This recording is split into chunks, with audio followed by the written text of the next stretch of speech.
Water element sensing. So this energy is a wonderful energy, actually. It is a time, it's kind of a time for retreat, for being quiet, for just allowing things to go over or to blow over. It really is a very important time to tap into your senses, your instincts and your intuitions. It's also a time to pull back your energy, because your energy may be low. And it's a time really to just rest, recover, dream as well about what it is that you want to put into place. And also to tap into your creative or artistic energy. So this can be through imagination and inspiration, connecting to spirituality, or to, as I said, an artistic or a creative endeavor, because those energies will be very strong. It's the water element, so it's all the senses, and it's also about emotional aspects. And in some cases, as I say, you may just need to put a few boundaries in place to just withdraw, to give yourself time to do those reconnections, and also to just connect to your imagination, your inspiration, and also for dreaming and for recovery almost. But it's very much a time for gathering your resources, harnessing your resources, for when you get the go ahead to move forward. So it could be throughout a period of like quietness. It's almost like the quietness before the storm. In some cases, it can be that you, some people may try and take advantage of you, or make demands on you while you are in this phase, because you are compassionate. It's an emotional energy. It's, the water signs, water element. So, that will be enhanced, and that caring and compassionate side. But, you can be, empathetic, but don't, as I said, have boundaries in place, protect your energy at this time, and just make sure that you don't get taken advantage of, because that sometimes can happen under this energy. But it's a wonderful time to just be calm and to tap into the other realms. You might find that in here there are other action-oriented energies, because you are an action sign. But what this is saying is that you may go through periods where you need to do this, or you may have been through a period where you have done this, where you have been quiet, and you may just be slowly coming out of it, and perhaps towards the end of the month, then the action will come in. So this is like a preparation period. So you are either coming out of it, or you are still in it. But it's just to tell you that this is necessary as part of the process here. We have also got Sedna Infinite Supply. So it says here, you are supplied for today and all of your tomorrows. So if you have been worrying or concerned about finances, or about not having enough, or not having what you need, then Sedna is here to reassure you. She's saying that this is an abundant universe, okay? And there's infinite supply for everybody. And she's saying that you just need to rest in that, and not allow yourself to slip into worry or fixating on things like that. Know that the universe has your back, that you will have what you need. You will have a roof over your head. You will have food to eat. You will have what you need. And also to just be aware that this is an abundant universe. You can tap into that by having that faith, all right? By having faith that it is an abundant universe, and that your needs will be met. Okay. It's also about balancing giving and receiving. So if you have been giving too much, then you are out of balance. If you have been receiving too much, and then you're also going to be out of balance. So, and there's lots of ways to balance this. So it is also about giving back to yourself. So you may be giving plenty to others and not actually receiving anything. So whether it's something that somebody wants to give you, whatever that may be open and gracious and accept. Okay. Or it could be that you need to give back to yourself. So this can be in looking after your health, little luxuries, doing things which for yourself, like you are your own best friend. And then that should right the scales. It's also a case of, if you feel that you have been on the receiving end too much, then give back, give what you want to receive. So then, spread it around, whatever it may be, however you want to do it, but make sure that that the two are balanced, and then you can anchor abundance down. But just know that the universe has got your back, and then you have faith in that. Okay. All right, so we have got here the 10th house. So this is about career, fame, reputation, public status, all of those things may be coming in for you.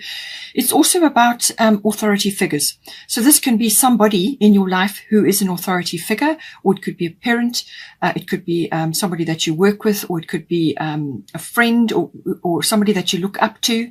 It could also be an authoritative institution. So this may be like a government situation or a military or something that has power and is authoritative.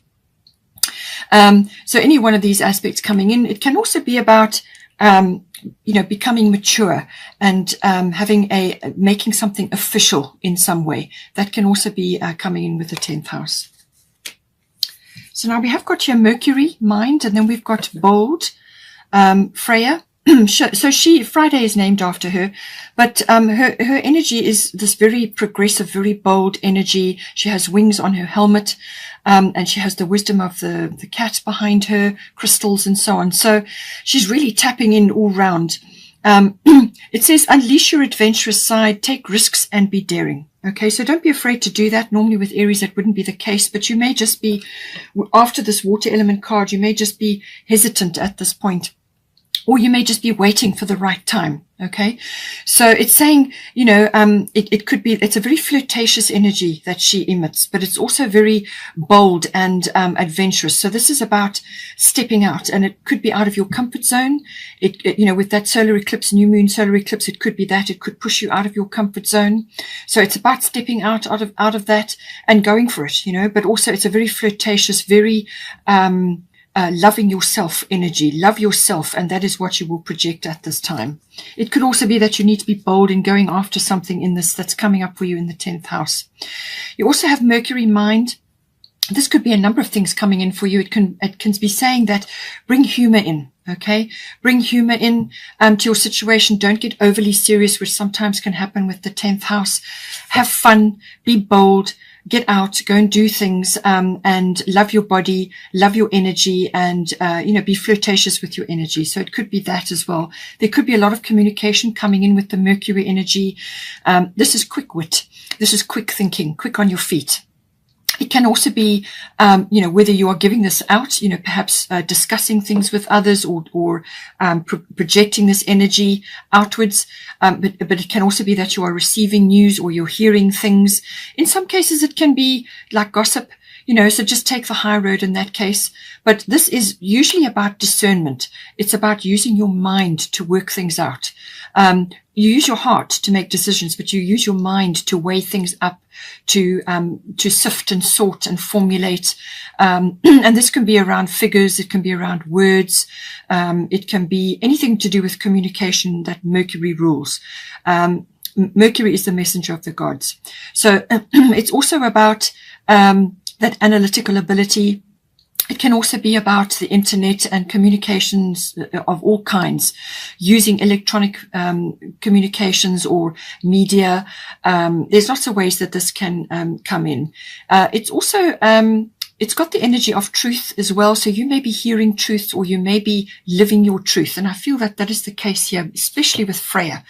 You could be really coming into your own with this card.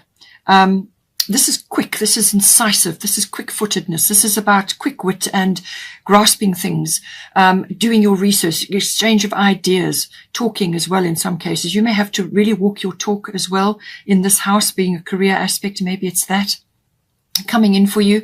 But as I said, Mercury is retrograde till the 22nd of June. So just take that into consideration. There is a slight drag period after as well. So just bear that in mind.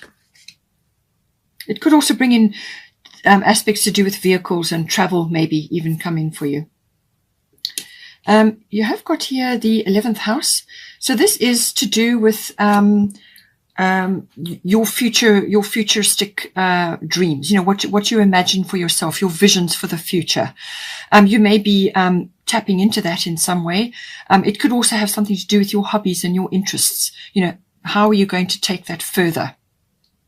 It can also be about your ideals, your ideal world, and so on. It can also be to do with friends or friendships that you have, aspects around that. Any kind of group activities comes in here as well. So this can be like associations, societies, or anywhere where you are part of a group. And this can be an online group even.